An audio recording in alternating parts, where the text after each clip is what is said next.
আজকে থেকে আমরা ঢাকা এফএমে ইসলামী প্রোগ্রাম শুরু করছি। প্রথমে আল্লাহ তাআলার নাম এবং তার নামের বরকত দিয়ে আমাদের এই যাত্রা শুরু করছি। ইসলামের সবকিছু এই পৃথিবীর স্রষ্টা এবং প্রতিটি বস্তুর স্রষ্টা। প্রতিটি দৃশ্যমান অদৃশ্যমান বস্তুর একমাত্র নিয়ন্ত্রণকারী তত্ত্বাবধায়ক। তাকে দিয়ে শুরু হয়, তাকে দিয়ে শুরু হচ্ছে। তো এইজন্য তার নাম দিয়ে আমরা শুরু করছি। যেমন দেখেন আজান, আসলে আজানের উদ্দেশ্য হচ্ছে নামাজের জন্য ডাকা, কিন্তু শুরু হচ্ছে আল্লাহু আকবার, আল্লাহ সবচেয়ে বড়। তো আল্লাহর পরিচয় দিয়ে শুরু হচ্ছে। ইসলামের প্রথম বার্তা যেটা নবী মোহাম্মদ সাল্লাল্লাহু আলাইহি সাল্লামের উপর অবতীর্ণ হয়েছে, ইকরা বিসমি রাব্বিকাল্লাযী খালাক, আপনার প্রভুর নামে পড়ুন যিনি আপনাকে সৃষ্টি করেছেন। তো ওহির বার্তা তথা আল্লাহর পক্ষ থেকে যে মেসেজ আসছে, সে মেসেজ শুরু হচ্ছে আল্লাহর নামে। এরপরে আমরা দেখতে পাচ্ছি কোরআন শরীফে প্রথম বান্দার রুহের সাথে আল্লাহ পাক যখন রুহের জগতে কথা বলেছিলেন, তখন আল্লাহ তাআলা বলছেন, আলাস্তু বিরব্বিকুম, আমি কি তোমাদের প্রভু নই? তো সেখানে আল্লাহ পাক তার পরিচয় তুলে ধরেছেন, আমি প্রভু, আমি রব। তো এই সবকিছু প্রথম বার্তা, প্রথম ওহী, তারপরে আজানের প্রথম বাক্য, এরপর রুহের জগতে প্রথম কথা, এসব কিছু দিয়ে আমরা দেখতে পাচ্ছি যে সবকিছু আল্লাহর নামে শুরু করার একটা শিক্ষা, একটা অনুপ্রেরণা আমরা ইসলাম থেকে পাই। ঠিক সেই সূত্র ধরে আজকে আমাদের আলোচনা শুরু হচ্ছে। তো আমরাও আল্লাহর নাম নিয়ে শুরু করে ইসলামের এই বার্তা, এই ইসলামের এই দিক নির্দেশনা, ইসলামের এই পথ নির্দেশনাটা আমরা অনুসরণ করছি। সুতরাং আমাদের প্রথমে আল্লাহ তাআলার নাম ও তার উপরে ভরসা করে আমাদের এই যাত্রা শুরু।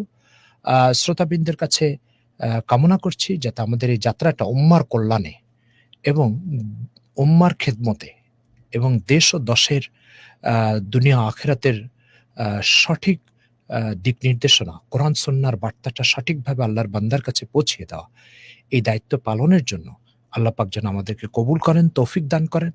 এজন্য আমরা বরাবরই আপনাদের সাথে থাকবো রবিবার থেকে বৃহস্পতিবার পর্যন্ত। আজকে যেই কথাটা দিয়ে শুরু করব, একটা অফিসে যখন আপনি, কথার কথা, একটা অফিসে আপনি জব করেন, চাকরি করেন। সে অফিসে কোনো কিছু বলা, সিদ্ধান্ত নেওয়া, ডানে মোড় নিবেন, বামে মোড় নিবেন, ওই অফিসের প্রধান বসের সম্মতি আছে কিনা, তিনি তাতে সন্তুষ্ট কিনা, তার অনুমতি আছে কিনা, তিনি এটা গ্রহণ করবেন কিনা, এই সব কিছু চিন্তা ভাবনা করেই তারপরে সে অফিসে যাত্রা শুরু হয়। তো ঠিক এই পৃথিবী যদি আমরা এটাকে একটা অফিস মনে করি আর আল্লাহ তাআলাকে অফিসের বস মনে করি, তিনি অফিসের স্রষ্টা, তাহলে এই অফিসের প্রতিটা পদক্ষেপ, প্রতিটা সিদ্ধান্ত আল্লাহ তাআলার কাছে মনোপুত কিনা, গ্রহণযোগ্য কিনা, তিনি এটাকে মেনে নিবেন কিনা, এই চিন্তা আর এই অনুভূতি নিয়েই সে সে অফিসে, অর্থাৎ এই পৃথিবী নামক এই অফিসে সে কাজগুলো করা উচিত। তো সেজন্য আমরা আজকে আল্লাহর কথা বলবো, আল্লাহর কথা শোনাবো, আল্লাহর কথা প্রচার করব, আমাদের মহান মালিকের কথাই আমরা এই অনুষ্ঠানে চর্চা করব। আমাদের মালিকের কথার বাইরে কোনো কিছু আমরা এখানে না চর্চা করব, না বলবো, না শোনাবো। শ্রোতাবৃন্দের কাছে আমাদের শতভাগ সহযোগিতা কাম্য, যাতে করে স্রষ্টার কথা সৃষ্টির কাছে এবং আল্লাহর থেকে, আল্লাহর সৃষ্টির যে দূরত্ব সৃষ্টি হয়েছে, সেই দূরত্ব দূর করার জন্য, সেই ঘাটতিগুলো দূর করার জন্য আমরা আমাদের এই আয়োজন থেকে চেষ্টা চালিয়ে যেতে পারি। এর জন্য আমরা প্রথমে তো দিল থেকে আল্লাহ তাআলার শুকর আদায় করি। এরপরে শুকর আদায় করছে আমাদের আম ইয়া রেডিও কর্তৃপক্ষের, তারা এই সুন্দর আয়োজনটা করেছেন।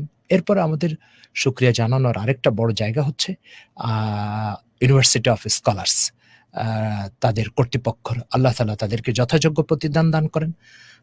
তারা দ্বীনের এই কথাটা প্রচার করার জন্য উৎসাহিত হয়েছেন, আগ্রহ দেখিয়েছেন। আল্লাহ তাআলা এর যথাযোগ্য প্রতিদান দুনিয়াতেও তাদেরকে দান করেন, আখিরাতেও দান করেন। তো আমাদের আজকে আলোচনা শুরু। তো কিভাবে আপনারা আমাদের সাথে যুক্ত হবেন এবং কিভাবে প্রশ্ন করবেন, সেটা ইতিমধ্যে আপনাদেরকে জানিয়ে দেওয়া হবে। জি, অনেক ধন্যবাদ হুজুর। আপনাকে আরো একবার স্বাগত জানাচ্ছি আমাদের স্টুডিওতে, এবং আমি বন্ধুদের উদ্দেশ্যে আসলে বলতে চাই যে আপনার যেকোনো ধরনের বা ইসলাম সম্পর্কিত যে প্রশ্নগুলো আছে, যেগুলো আপনি আসলে উত্তর পাচ্ছেন না কোথাও, বা সঠিক উত্তরটা চাচ্ছেন, সেটা কিন্তু আপনি অবশ্যই আমাদেরকে এসএমএস করতে পারেন 16260 এই নম্বরটিতে। আমাদের এই আয়োজনটি চলবে একদম বেলা ১টা পর্যন্ত। তো এর মধ্যে আপনি আমাদের ফেসবুক ফ্যান পেজ এবং এসএমএস এর মাধ্যমে আপনার প্রশ্নটি দিতে পারেন। ফেসবুক ফ্যান পেজের অ্যাড্রেসটি হচ্ছে facebook.com/iloveDhakaFM। তো এখানে আপনি অবশ্যই আপনার প্রশ্নগুলো জানান। আমাদের সাথে অনেকেই জয়েন করে ফেলেছে। ঘুম কুটুম আছেন আব্দুল্লাহ আদিল, আরো আছেন আয়রা, আচ্ছা আয়না আছেন আরো। তো সবাইকে অনেক অনেক ধন্যবাদ। আপনাদের প্রশ্নগুলো আমাদেরকে অবশ্যই আপনি পাঠিয়ে দিন। হুজুর, আমরা একটা ছোট্ট বিরতির পরে না হয় আমাদের বন্ধুদের প্রশ্নগুলো নিয়ে তারপরে জি আমরা জি আবার আসি। আর টেলিফোনে আমাদের প্রশ্ন জানানোর সুযোগ আমরা আপাতত SMS এবং আজকের কমেন্টের দিনের জন্য, মাধ্যমে আজকের জন্য সামনে আমরা টেলিফোনের বিষয়টাতে আমরা ওইটা নিয়ে আবার ইনশাআল্লাহ সামনে এই জি ব্রেকের পরে এসে কথা বলছি। জি। তো বন্ধুরা শুনতে থাকুন, সঙ্গে থাকুন ঢাকা FM 90.4 এর। আমরা ছোট্ট একটা বিরতির পরে আবারও ফিরছি।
আরো একবার স্বাগত জানাচ্ছি ঢাকা FM 90.4 এ।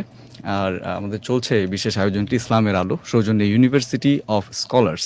আমাদের সাথে আছেন হুজুর মুফতি আব্দুল মজিদ, এবং আমরা কিন্তু শুরু করে ফেলেছি, এবং হুজুর কিন্তু অনেক সুন্দরভাবে বুঝিয়ে দিয়েছেন। হুজুর, আমি আপনার কাছে সামনে রমজান আসছে, তো জি এই বিষয় এবং আরো যাবতীয় বিষয় নিয়ে আপনার কাছ হ্যাঁ, থেকে জানতে চাচ্ছি। রমজানের জন্য সামনে আলহামদুলিল্লাহ লম্বা টাইম আছে। 22 বা 23 মার্চ রমজান শুরু হতে যাচ্ছে। জি আজকে কেবল মার্চের 1ম তারিখ। তো আমরা ইনশাআল্লাহ রমজান নিয়ে বিস্তারিত, রমজানের প্রতিটি বিষয়, রমজানে কি কি করণীয়, কি কি বর্জনীয়, রমজান কেন আল্লাহ পাক দান করেছেন, এর মহত্ব কি, এটা নিয়ে আমরা বিস্তারিত আলোচনা করব। আজকে আমরা প্রাথমিক একটা বিষয়ে রমজানের আলোচনা করতে পারি। সে বিষয়টা হচ্ছে যে মূলত শাবান মাসটা এবং রজব মাসটা, এই দুটো মাস রমজানের প্রস্তুতির জন্য। আল্লাহ রসুল সাল্লাল্লাহু আলাইহি ওয়াসাল্লামকে দেখা যেত যে তিনি এই দুটো মাস রমজানের প্রস্তুতির জন্য ব্যয় করতেন। তার অর্থ হচ্ছে আমাদের সমাজে যখন আমাদের বাসায় কোনো বড় ধরনের গেস্ট বা মেহমান আসে, তাহলে মেহমান যত বড় হয় তাকে স্বাগত জানানোর প্রস্তুতি তত দীর্ঘ সময় ধরে হয়। আর মেহমান যত হয়, গুরুত্ব কম থাকে মেহমানের, তো তার প্রস্তুতিও তত স্বল্প সময় ধরে হয়। তো রমজান কত বড় একটা মেহমান বা কত বড় ধরনের একটা বরকতের বার্তা নিয়ে আসছে, তো এর জন্য রাসূল সাল্লাল্লাহু আলাইহি ওয়াসাল্লামকে ২ মাস ধরে প্রস্তুতি নিতে হতো। তো সেই প্রস্তুতি তার উম্মত হিসাবে আমাদেরও দায়িত্ব।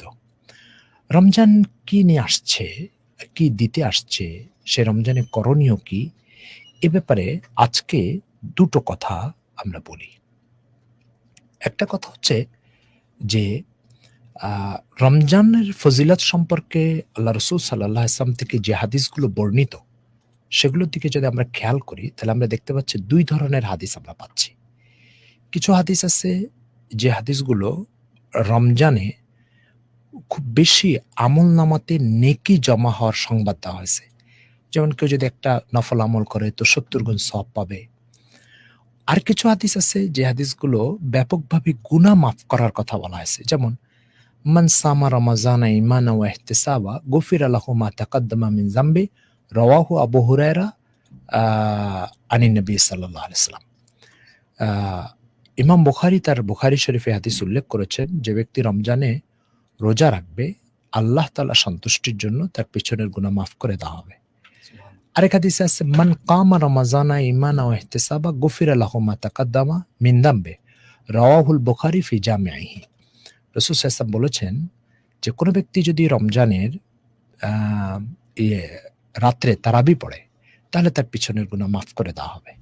আরেক হাদিসে আছে মান কামা রমাজানা ঈমানান ওয়া ইহতিসাবা গুফিরা লাহু মা তাকাদ্দামা মিন যামবি, যে মান কামা লাইলাতুল কদরি ঈমানান ওয়া ইহতিসাবা, যে শবে কদরে কদরের রাতে আল্লাহর ইবাদত করবে, তার পিছনে সব গুনাহ মাফ করে দেওয়া হবে। তো এই হাদিসগুলো থেকে স্পষ্ট বোঝা যাচ্ছে যে ১১ মাস মুমিন আল্লাহ তাআলার যে সমস্ত হুকুম আহকাম নষ্ট করে, আল্লাহ তাআলা যে সমস্ত বিধানাবলী লঙ্ঘন করে, আল্লাহ তাআলা যে সমস্ত নিষিদ্ধ কাজের সাথে জড়িত হয়, সেই কাজগুলির গুনাহ যেটা তার আমলনামাতে জমা হয়ে যায়, সে আমলনামার গুনাহগুলো পরিষ্কার করার জন্য, মুছার জন্য আল্লাহ পাক রমজান দান করেছেন। আ বা প্রিয় শ্রোতাবৃন্দ, আপনারা প্রত্যেকে নিজ, নিজ পেজ থেকে এটাকে একটু শেয়ার করে দিবেন, যাতে করে দিনের এই কথাগুলো আল্লাহর বান্দাদের কানে খুব বেশি পৌঁছে যায়, ইনশাআল্লাহ। খুব পৌঁছে যায়। আমরা হুজুর, আমি মাঝে জি, আরেকটা কথা বলতে চাই। যেমন আমাদের বেশ অনেক বন্ধুরা কিন্তু এসএমএস করেছেন, কমেন্ট করেছেন। আব্দুল্লাহ আদিল তিনি শবে বরাত সম্পর্কেও জানতে চেয়েছেন। তো আপনার এই আলোচনায় আমরা শবে যদি বরাত নিয়ে ২-৪ টা কথা জি, বলব জি। ইনশাআল্লাহ। জি।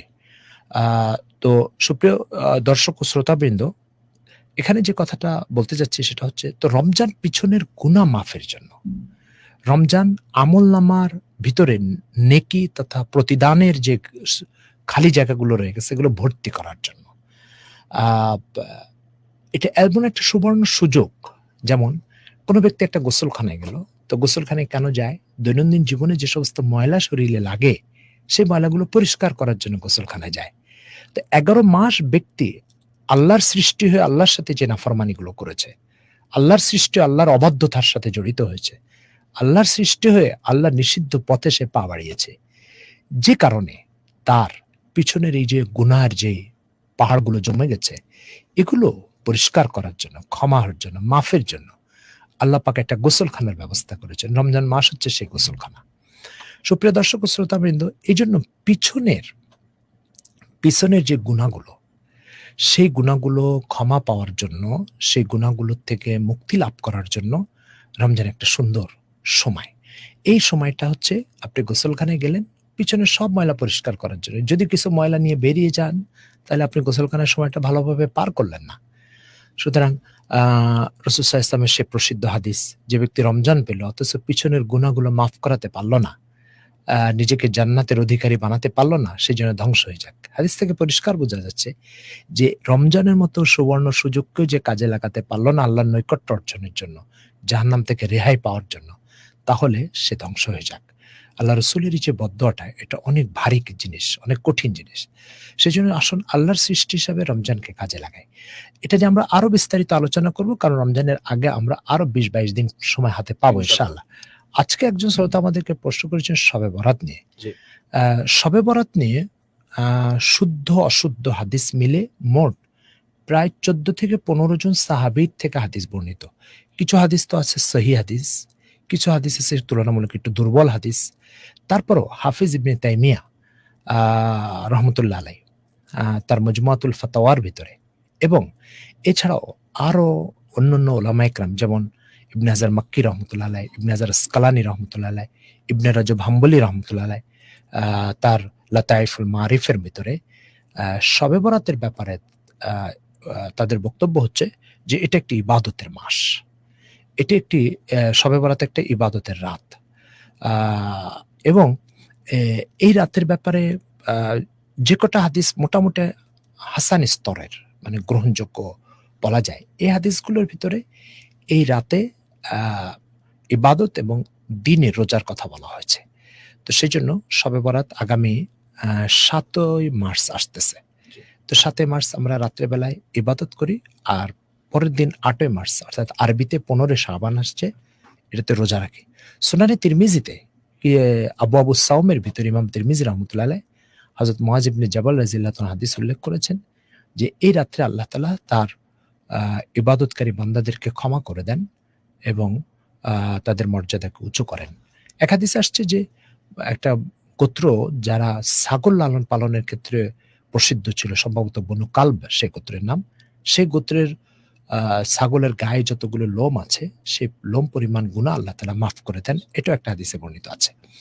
তো সেই জন্য শবে বরাতের এটা গুরুত্বপূর্ণ বিষয়। তবে সব ইবাদত নফল, এই নফল ইবাদতগুলো কেউ যদি করে অবশ্যই প্রতিদান পাবে, অপরিহার্য না, না করলে কোনো গুনাহ হবে না। আর ১৫ শাবান এমনি তো আইয়ামে বীজের ৩ দিন ১৩, ১৪, ১৫ এই ৩ দিন নফল রোজা আল্লাহ রাসূল রাখতেন, সেই হিসাবে ১৫ শাবান রোজা রাখার কথা সহিহ হাদিস দ্বারাও বর্ণিত আছে। তো এই আমলগুলো আমরা রমজানে করতে পারি। জি। আরো কিছু প্রশ্ন আছে, যেমন মিজানুর রহমান লিখেছেন খুবই সুন্দর একটি প্রোগ্রাম, ধন্যবাদ মিজানুর রহমান। আরো আছেন ঘুম কুটুম, তিনি লিখেছেন হুজুর রোজা রাখলে কি কি শারীরিক উপকার হয় জানতে চাই। প্রথম কথা হচ্ছে ঘুম কুটুম ভাই, রোজা রাখলে শারীরিক কি উপকার হয় এটা তো একটু পরের প্রশ্ন, তার আগে আরেকটা কথা আছে। সেই কথাটা হচ্ছে যে রোজা হচ্ছে আপনার স্রষ্টার হুকুম, আপনার স্রষ্টার একটি বিধান, আপনাকে যে স্রষ্টা সৃষ্টি করেছে তার আদেশ। স্রষ্টা আপনাকে সৃষ্টি করার পরে তার আদেশ পালন করা আপনার জন্য অপরিহার্য, আবশ্যক, জরুরি। এই বিধানটা আপনাকে অবশ্যই পালন করতে হবে। কথার কথা আমি বোঝার জন্য বলছি, যদি রোজা রাখার দ্বারা আপনার শারীরিক কোনো ক্ষতি হয়ও তবুও স্রষ্টার বিধান হিসাবে আপনাকে থাকতে হবে। যেমন আমাদের অফিসগুলোতে ৩০,০০০ ৪০,০০০ টাকা স্যালারি দেয়, তো একজন ব্যক্তিকে দিনে রাতে যখন ইচ্ছা তাকে কাজে লাগাই দেওয়া হয়। কখনো তার ঘুম নষ্ট হয়ে তার শরীরের ক্ষতি হচ্ছে, কখনো তার খাবারের শিডিউল পরিবর্তন করে তার শরীরকে অসুস্থ করে দেওয়া হচ্ছে। কিন্তু তারপরে যেহেতু ৪০,০০০ টাকা বেতন দেওয়া হয়, তো ব্যক্তি মনে করে যে আমাকে এটা করতেই হবে, আর অফিসের বস মনে করে আমার এটা হক, কারণ আমি তাকে ৪০,০০০ টাকা বেতন দিচ্ছি, আমার এটা বৈধ অধিকার। তো আল্লাহ তাআলা আপনাকে মাথা থেকে পা পর্যন্ত তৈরি করে দিয়েছেন, এটা ৪০,০০০ টাকার বেশি বলবেন না কম বলবেন? নিশ্চয়ই বেশি। তো যদি ৪০,০০০ টাকা বেতন দিয়ে তার খাবারের শিডিউল চেঞ্জ করা যায়, ঘুমের শিডিউল চেঞ্জ করা যায়, তার আরাম আয়েশের শিডিউল চেঞ্জ করা যায়, তো আল্লাহ পাক আপনাকে সৃষ্টি করে কোটি কোটি টাকা দামের এই দেহটা দিয়ে তিনি আপনাকে কয়েক ঘন্টা না খাওয়ায় রাখতে পারবেন না কেন? কোন যুক্তিতে আপনি এটাকে অযৌক্তিক, অগ্রহণযোগ্য বলবেন? তো সেজন্য প্রথম কথা হচ্ছে রোজা আল্লাহর হুকুম। আল্লাহ তাআলা এটা আদেশ করেছেন, ফামান শাহিদা মিনকুমুশ শাহরা ফালিয়াসুম, যে ব্যক্তি রমজান পাবে সে রোজা রাখবে। এটা হচ্ছে কোরআনের স্পষ্ট বক্তব্য, আপনাকে এই রোজাটা রাখতে হবে। এখন প্রশ্ন হচ্ছে শারীরিক উপকার। তো যখন আল্লাহর হুকুম হিসাবে আপনি রোজা রাখছেন, তা আপনি শারীরিক উপকারিতা দিকে আর তাকাতে যাবেন কেন? শারীরিক ক্ষতিও যদি হয় তবুও তো আপনাকে থাকতে হবে, তার কারণ স্রষ্টার হুকুম, এখানে আপনি বাধ্য। আরেকটা সহজ হিসাব বলি, আপনি এক দোকানে একটা শার্ট কিনতে গেছেন, দোকানদার বলল আমার এই শার্টটা নিলে ১,০০০ টাকা আমাকে দিতে হবে। এখন যদি আপনি শার্ট না নেন তাহলে আপনি স্বাধীন, কিন্তু শার্টটা নেওয়ার পর আপনি পরাধীন, আপনাকে ১,০০০ টাকা দিতেই হবে। তো ঠিক যদি একটা শার্ট নিয়ে আমি একজন ব্যক্তির কাছে পরাধীন হয়ে যাই, তার চাহিদা পূরণ করতে আমি বাধ্য হই, তার আদেশ পালন করতে আমি বাধ্য হই, পকেট থেকে ১,০০০ টাকা বের করে দিতে আমি বাধ্য হই, তো এই শার্টটা যে দেহের উপরে পরবেন সেই দেহের দাম কি শার্টের চেয়ে বেশি না কম? নিশ্চয় বেশি। তাহলে শার্ট নিয়ে যদি আপনি তার হুকুম মানতে বাধ্য হন, তাহলে শার্টটা যে দেহের উপরে পড়বেন এটা তো আল্লাহর কাছ থেকে নিয়েছেন, তাই না? তাহলে তার হুকুম মানতে বাধ্য হবেন না কেন আপনি? সুতরাং আপনি রোজা এটা আল্লাহর হুকুম, আর কোনো কিছু জানার প্রয়োজন আছে? আমার তো মনে হয় নাই। মানে এখানে কোনো প্রশ্নই আসা আর আসলে কোনো সুযোগ প্রয়োজন নেই। জি। দ্বিতীয় কথা হচ্ছে তারপর আপনি জানতে চেয়েছেন রোজা রাখার ভিতরে শারীরিক কি উপকার আছে? জি। তো এটা তো চিকিৎসা বিজ্ঞানের বিষয়, ডাক্তারদের আলোচ্য বিষয় যে একটা রোজার দ্বারা কি উপকার হবে। আমি অন্তত ডায়াবেটিস রোগী হিসাবে আমি এতটুকু বলতে পারি ডায়াবেটিসের কিছু উপকার হয়। মাশাআল্লাহ জি। সুতরাং ডায়াবেটিসের কিছু উপকার হয়। আপনি রোজা রাখলে সন্ধ্যাবেলায় যখন ডায়াবেটিস মাপা হয় তখন দেখা যায় ডায়াবেটিসের মাত্রা ৬-৭ এ নেমে এসছে। জি। তো এই উপকারটার কথা আপনাকে বলতে পারি। সেজন্য উপকার আর ক্ষতি তার চেয়ে বড় বিষয় হচ্ছে এটা আমাদের মালিকের হুকুম, হুকুম। আমাদের স্রষ্টার হুকুম, তার আদেশ। এটাই সবচেয়ে বড় কথা। জি। জি, মিজানুর রহমান আসলে আমাদের নবীজি মহানবী সাল্লাল্লাহু আলাইহি ওয়াসাল্লামের জীবনী সম্পর্কে আরকি ছোটখাটো এই যে এই সময়টার ভিতরে তার যে চলাফেরা বা তার এটা অলরেডি হুজুর বলছিলেন, আপনি হয়তোবা মিস করেছেন। তারপরে আমি বলব যে হুজুরকে একটু ছোট্ট করে যদি আবার একটু বলেন। প্রথম কথা হচ্ছে যে আ মা আমি শ্রোতাবৃন্দকে অনুরোধ করব অনুষ্ঠানটা একটু শেয়ার করে দেওয়ার জন্য। জি। খুব বেশি শেয়ার করে দিবেন যাতে করে দ্বীনের এই কথাগুলো প্রত্যেক মানুষের কানে পৌঁছে যায়। আমি মানুষের কানে এত আ আল্লাহর নাফরমানি অবাধ্যতার কথা আজকে পড়ছে জি। যে তার মোকাবেলায় যদি কিছু আল্লাহর কথা, দ্বীনের কথা না পৌঁছে যায়, তাহলে মানুষের জীবন শয়তানের আনুগত্যের জন্য তো শতভাগ প্রস্তুত থাকবে, কিন্তু তার স্রষ্টা আল্লাহর আনুগত্যের জন্য প্রস্তুত থাকবে না। জি। তো সেজন্য আল্লাহর আনুগত্যের জন্য যেন মানব জীবন প্রস্তুত হয়, এজন্য আপনারা এই কথাগুলো খুব বেশি শেয়ার করে দেন, খুব বেশি আল্লাহর বান্দাদের কানে পৌঁছে দেন। তো আমি আজকে আ যে কথাটা একটু বলে নিই যে উদ্দেশ্যে যে হুজুর যে শেয়ার করার কথা বললেন, আমি অ্যাড্রেসটা বলে দিচ্ছি। www.facebook.com/iloveDhakaFM এখান থেকে আপনি অবশ্যই সবাইকে ইনভাইট করতে পারেন এবং বেশি, বেশি করে শেয়ার করুন যেন এটা সবার কাছে পৌঁছে যায় এবং সবার প্রশ্নগুলো সম্পর্কে আমি হুজুরকে জানাতে পারি আসলে। জি হুজুর। জি। তো আমাদের এক ভাই প্রশ্ন করেছেন মিজানুর রহমান, মহানবী সাল্লাল্লাহু আলাইহি জি। ওয়াসাল্লাম এর জীবনী সম্পর্কে জানতে চায়, জি। তাই না?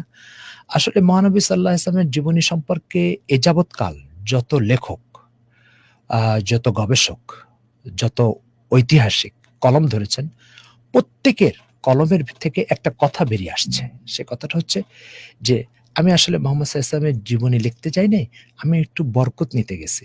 আর উনার জীবনী লেখার অর্থ হচ্ছে যে সমুদ্রকে একটা ছোট্ট পাত্রের মধ্যে ঢুকানোর একটা ব্যর্থ চেষ্টা চালিয়ে যাওয়া। তো যখন একজন লেখক ৫০০,০০০ পৃষ্ঠা লিখে তার এই অনুভূতি প্রকাশ করেছে, তো আমরা আধা ঘন্টার অনুষ্ঠানের ভিতরে আল্লাহ রসুলের জীবনী বলার ব্যাপারে আমরা কি বলবো? আমরা সমুদ্র না, আমরা বলবো ৭ সমুদ্র ১৩ জি। নদীকে ছোট্ট একটা পাত্রের মধ্যে ঢুকানোর একটা ব্যর্থ চেষ্টা চালিয়ে যাচ্ছি। জি। আল্লাহ রসুলের জীবনী সম্পর্কে আমরা একটা কথা বলি। সূরা আহজাব আয়াত নম্বর ৪৫-৪৬, ২২ নম্বর পারা কোরআনের। সেখানে আল্লাহ তাআলা রাসূল সাল্লাল্লাহু আলাইহি ওয়াসাল্লামকে বলছেন যে, ইয়া আইয়ুহান নবী ইন্না আরসালনাকা শাহিদাও ওয়া মুবাশশিরাও ওয়া নাযীরা ওয়া দাঈয়ান ইলাল্লাহি বিইযনিহি ওয়া সিরাজাম মুনিরা। আমি আপনাকে একটি আলো বিতরণকারী সূর্য বানিয়ে পাঠিয়েছি। তো আল্লাহ তাআলা মুহাম্মদ সাল্লাল্লাহু আলাইহি ওয়াসাল্লামকে বলছেন আলো বিতরণকারী সূর্য। সূর্যের প্রধানতম কাজ হচ্ছে পৃথিবী থেকে আঁধার দূর করা। এটা সূর্যের প্রধানতম কাজ। তার অর্থ হচ্ছে এই শব্দের ভিতরে রাসূল সাল্লাল্লাহু আলাইহি ওয়াসাল্লামের একটা দায়িত্ব, যে আপনি সূর্য বানিয়ে পাঠিয়েছে, একটা দায়িত্ব ফুটে উঠছে। দায়িত্ব কি? যে পৃথিবীর থেকে আঁধারকে খতম করা। তো রাসূল সাল্লাল্লাহু আলাইহি ওয়াসাল্লামের কাজ হচ্ছে পৃথিবীতে অজ্ঞতা, মূর্খতা, অমানবিকতা, পশুত্ব, তারপরে নীতিহীনতা, আ নীতি বিবর্জিত আচার-আচরণ, পশুত্ব, এগুলো সবকিছুকে পৃথিবীর থেকে খতম করা, শেষ করা। এগুলো হচ্ছে আঁধার। এই আঁধারগুলোকে দাফন করা, মাটির নিচে কবরস্থ করা। এগুলোর কাজ হচ্ছে আল্লাহ রাসূল সাল্লাল্লাহু আলাইহি ওয়াসাল্লামের এবং তিনি এ কাজে শতভাগ সফল। তো আল্লাহ রসুলের জীবনে একটা গুরুত্বপূর্ণ মিশন। সুতরাং কেউ যদি আধার থেকে বাঁচতে চায়, কেউ যদি অমানবিকতা থেকে বাঁচতে চায়, কেউ যদি তার স্রষ্টার প্রকৃত পরিচয় পেতে চায়, কেউ যদি তার স্রষ্টার আনুগত্যের পথের সাথে পরিচিত হতে চায়, কেউ যদি তার স্রষ্টার নৈকট্য অর্জন করতে চায়, কেউ যদি তার স্রষ্টার সন্তুষ্টি নিয়ে কবরে যেতে চায়, কেউ যদি তার স্রষ্টার পাঠানো দিক নির্দেশনাকে অনুসরণ করতে চায়, তাহলে একমাত্র মুহাম্মদ সাল্লাল্লাহু আলাইহি ওয়াসাল্লামের সূর্যকে অনুসরণ করতে হবে। তাহলে সে এই সব লক্ষ্য অর্জন করতে পারবে। তো মুহাম্মদ সাল্লাল্লাহু আলাইহি ওয়াসাল্লাম একটা ছোট্ট পরিচয় বললাম, তিনি সূর্য। সুতরাং যে আঁধার থেকে বাঁচতে চায় তাকে সূর্য অনুসরণ করতে হবে। এই হচ্ছে আমাদের আজকে মহানবী সাল্লাল্লাহু আলাইহি ওয়াসাল্লাম সম্পর্কে ছোট্ট একটি কথা। আমরা ধারাবাহিক বলতে থাকবো ইনশাআল্লাহ। আপনারা আমাদের সাথে থাকবেন। মুহাম্মদ সাল্লাল্লাহু আলাইহি ওয়াসাল্লামের জীবনের এমন কিছু দিক নিয়ে আমরা আলোচনা করব, যে দিকগুলো আজকের এই প্রজন্ম শুনলে সে বলতে বাধ্য হবে যে মুহাম্মদ সাল্লাল্লাহু আলাইহি ওয়াসাল্লামের রেখে যাওয়া আদর্শ এবং রেখে যাওয়া আ চিন্তা চেতনা ছাড়া মানব জাতির 1 মিনিটের কোনো কল্যাণ নিশ্চিত সম্ভব নয়। তো আপনারা সেজন্য আমাদের সাথে থাকবেন আর খুব বেশি শেয়ার করে দেন, যাতে আল্লাহর বান্দাদের কানে এই কথাগুলো পৌঁছে যায়। জি। জি। এবং আপনারা যেই সমস্যার সমাধানগুলো বা যে প্রশ্নের উত্তরগুলো পাচ্ছিলেন না, সেই উত্তরগুলো কিন্তু হুজুর আপনাদেরকে দিয়ে দেওয়ার চেষ্টা করবেন অবশ্যই। তো এর জন্য বেশি, বেশি করে আসলে আমাদেরকে এসএমএস করতে পারেন 16260 এই নম্বরটিতে। যদিও আজকে আমরা আমাদের এই আয়োজনটির ১ম পর্ব এবং আমরা শুরু করলাম প্রতি রবি থেকে বৃহস্পতিবার আপনি কিন্তু আমাদের এই আয়োজনটি পেয়ে যাবেন ঠিক বেলা 12:30 থেকে 1টার মধ্যে। হুজুর থাকবেন আমাদের সঙ্গে। হুজুর মুফতি আব্দুল মজিদ, তিনি আমাদের সবগুলো প্রশ্নের উত্তর কিন্তু তিনি দিবেন। সো বেশি, বেশি করে শেয়ার করবেন, বেশি, বেশি করে, যেহেতু সামনে আসছে শবে বরাত এবং রমজান, তো এই রিলেটেড অনেক প্রশ্ন কিন্তু আপনার থাকতে পারে। সেই প্রশ্নগুলো করবেন 16260 এই নম্বরটিতে, অথবা আমাদের ফেসবুক ফ্যান পেজে facebook.com/I love Dhaka FM। হুজুর, আমরা আজকে একেবারে প্রথম পর্বে আছি এবং ঘুম কুটুম আপনাকে অনেক ধন্যবাদ জানিয়েছেন আপনার সমাধানের জন্য। তার প্রশ্নটি অলরেডি আপনি খুব সুন্দর করে আনসার করে দিয়েছেন যে আমাদের মালিকের হুকুম সেটা আমাদের পালন করতেই হবে রমজান নিয়ে যে ব্যাপারটি। শারীরিকভাবে কোনো উপকার থাকলেও করতে হবে, না থাকলেও করতে হবে। এটাতে আর একটা রিস্ক আছে সিফাত ভাই। সেই রিস্কটা হচ্ছে, আমি আজকে একজন গবেষকের একটা তথ্য উল্লেখ করলাম যে রোজার ভিতরে এই উপকার আছে, কালকে আরেকজন গবেষক এসে বলবে রোজার ভিতরে এই ক্ষতি আছে। তাহলে আপনি যদি শুধু উপকার হিসাবেই রোজা রাখেন, তাহলে পরের দিন ওই গবেষকের কথা শুনে আবার রোজা ছেড়ে দিবেন। সেই জন্য এই পথে আমাদের রিস্ক আছে। আমাদের নিরাপদ রাস্তা হচ্ছে আমাদের স্রষ্টার হুকুম। যত গবেষক উপকার বলুক তবুও থাকবো, আর যত গবেষক ক্ষতিকারক বলুক তবুও আমরা থাকবো। আমাদের স্রষ্টার সবচেয়ে গুরুত্বপূর্ণ একটা বিষয় নিয়ে কথা বলেন হুজুর। এটা আসলে অনেক ক্ষেত্রেই হয় যে আসলে সবাই উপকারিতাটা বলে, তারপর আবার কেউ একজন এসে বললো, আরেকটা দল এসে বললো আরেকটা কথা বলে, তখন আসলে সাধারণ আমরা যারা আছি একটু দ্বিধান্বিত হয়। জি। তো এই উত্তরটা পেয়ে গেছেন ঘুম কুটুম সহ যাদের কাছে, যাদের এই প্রশ্নটা ছিল আজকে। আশা করছি যে আজকের পরে এই ব্যাপারে আর কোনো প্রশ্ন আপনার থাকবে না। হুজুর, আমরা একেবারে শেষ পর্যায়ে আজকে আমাদের পেজে অনুষ্ঠানটা থাকবে এবং আমাদের এই পেজে সবসময় আপনি এই আয়োজনটি পাবেন। যে লাইভটা আপনি দেখতে পাচ্ছেন, এটা সবসময় পাবেন। যখনই দেখবেন আপনি শেয়ার করে ফেলবেন। এবং আমি আরো একবার বলে দিচ্ছি, রবি থেকে বৃহস্পতি বেলা 12:30 থেকে 1টা পর্যন্ত এই আয়োজনটি হবে, যেখানে আপনি আপনার ইসলাম সম্পর্কিত বা দিনের পথে যে প্রশ্নগুলো আপনি সামনে পড়েছেন, সেই প্রশ্নগুলোর উত্তর কিন্তু আপনি এখান থেকে পেয়ে যাবেন এসএমএস এর মাধ্যমে, কমেন্টের মাধ্যমে। জি হুজুর, আপনাকে অনেক অনেক ধন্যবাদ। জি, আজকে শেষ মুহূর্তে একটা কথা বলে বিদায় নিচ্ছি। আমাদের শ্রোতাবৃন্দের উদ্দেশ্যে একটা কথা শেষ মুহূর্তে বলে বিদায় নিচ্ছি। সেটা হচ্ছে রাসূলুল্লাহ সাল্লাল্লাহু আলাইহি সাল্লামের প্রসিদ্ধ কথা আছে, যেটা তিনি বিদায় হজের আরাফার ময়দানে বলে গেছেন, বাল্লিগু আন্নী ওয়ালাউ আয়া। আমার থেকে দিনের একটি কথাও যদি তোমরা শুনে থাকো, তো অপরের কাছে সেটা পৌঁছে যাও। কেন? আমার প্রতিটা কথা মানব জাতির জন্য কল্যাণ, সৌভাগ্যের বার্তা বহন করে। তো সেই জন্য রাসূল সাল্লাল্লাহু আলাইহি ওয়াসাল্লামের প্রত্যেকটা কথা যেহেতু মানব জাতির জন্য কল্যাণ ও বার্তার বাহক, এই জন্য আপনার দায়িত্ব হচ্ছে, যারা শুনছেন এই মুহূর্তে, আপনি শেয়ার করে দিনের এই কথাটা পৌঁছে দিবেন। আল্লাহ রাসূলের এই আদেশ মানার সওয়াব ও নেকি আপনি পেয়ে যাবেন। তো আমরা চাই যে একটি শেয়ার বাটনে চাপ দিয়ে আপনি আল্লাহ রাসূলের একটা আদেশ পালন করেছেন, এই সৌভাগ্যবান হবেন। আশা করি আপনার থেকে আমরা এটুকু নিশ্চয়তা পাবো। এ বলে আজকের অনুষ্ঠান শেষ করছি। আবার আগামীকাল 12:30 থেকে 1টা পর্যন্ত আপনাদের সামনে হাজির হয়ে যাব। সে পর্যন্ত সকলের সুস্বাস্থ্য এবং ঈমান ও আমলের সমৃদ্ধি কামনা করছি। আল্লাহ তাআলা সকলকে ক্ষমা করে দেন এবং আখিরাতে ক্ষমাপ্রাপ্ত বান্দাদের তালিকার মধ্যে আমাদের সবাইকে জায়গা করে দেন। এ বলে আজকের মতো আমি আর সিফাত ভাই বিদায় নিচ্ছি। আসসালামু আলাইকুম ওয়া রাহমাতুল্লাহ। আসসালামু আলাইকুম। ইনশাআল্লাহ কালকে আবার কথা হচ্ছে।